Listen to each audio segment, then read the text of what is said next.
Hey there, sports history fan.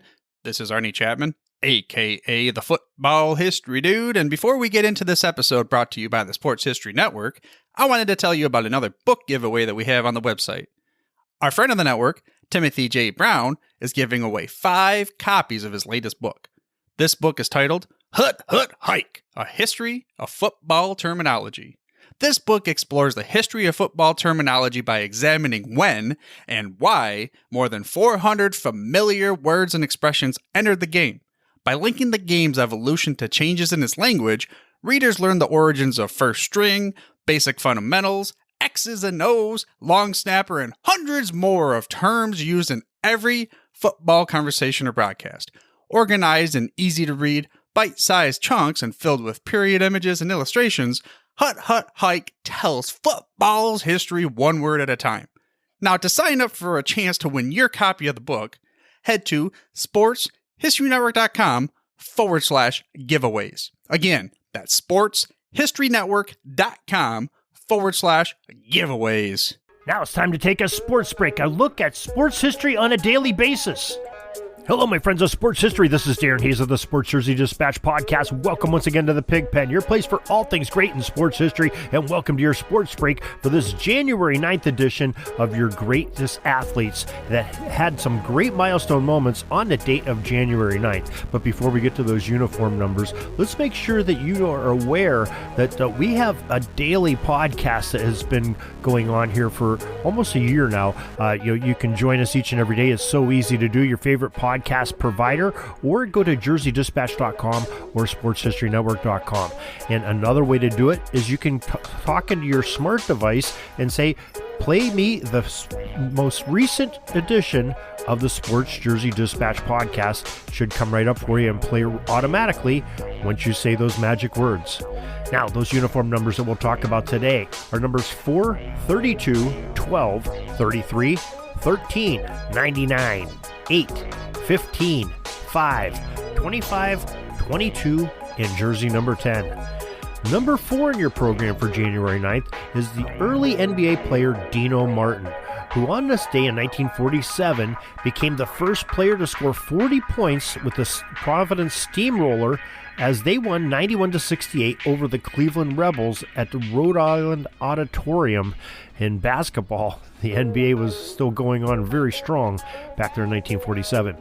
The jersey number 32 that belongs to freshman Bevo Francis of the 1953 Rio Grande College basketball team, who on January 9th in 1953 scored 116 points in a single basketball game.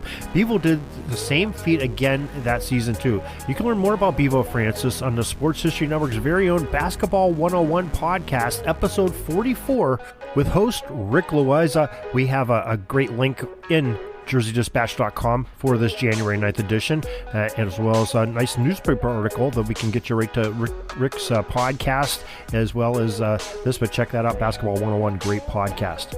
On January 9th, 1954, Bert Olmsted, number 15 of the Montreal Canadiens, tied the NHL record of 8 points in a single game on that day. And Cincinnati Bearcats' first-year varsity guard, the great Oscar Robertson, wearing the number 12, scored 56 points in a game, while his opponent's entire team, Seton Hall, only had 54 points. He outscored his opponent's other team.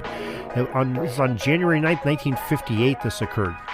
January 9, 1972, led by future Lakers star number 33, Kareem Abdul-Jabbar, the Milwaukee Bucks defeated the LA Lakers 120-104, ending LA's consecutive win streak at 33, the longest winning streak in Major League sports history at that point.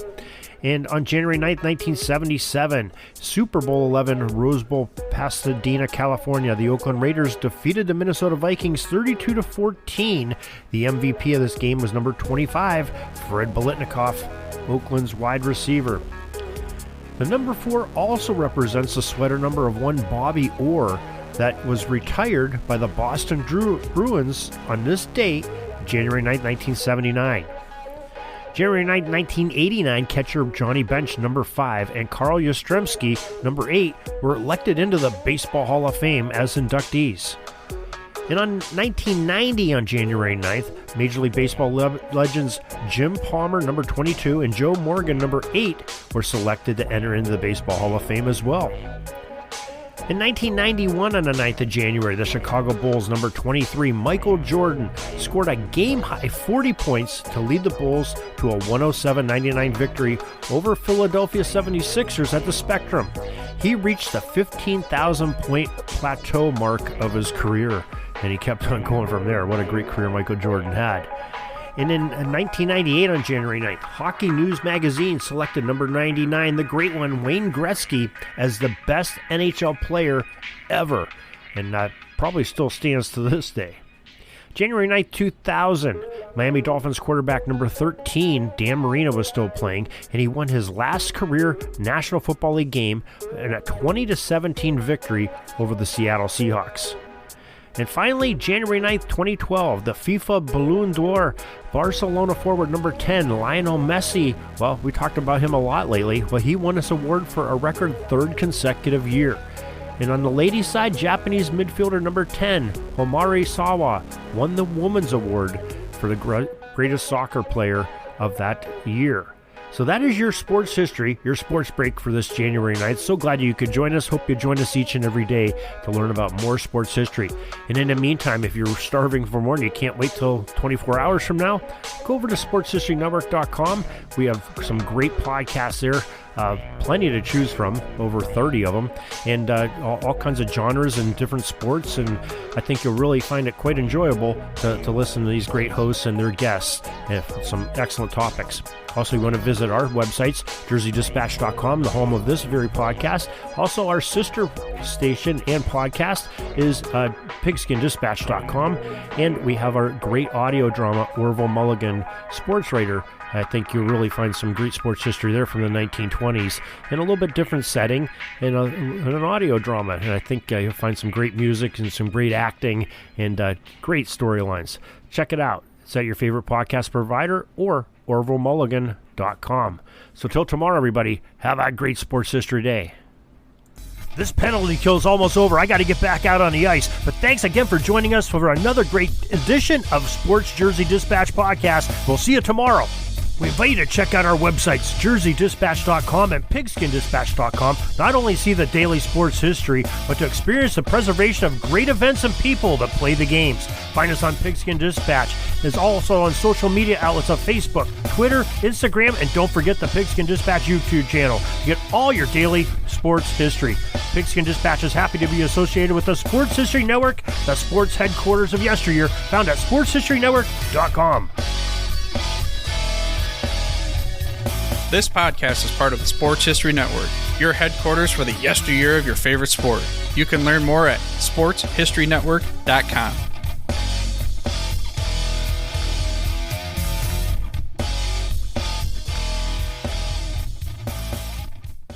Hey there, sports history fan. This is Arnie Chapman, a.k.a. the Football History Dude, and I hope that you enjoyed this recent episode presented by the Sports History Network and were able to learn some good old-fashioned sports history knowledge nuggets.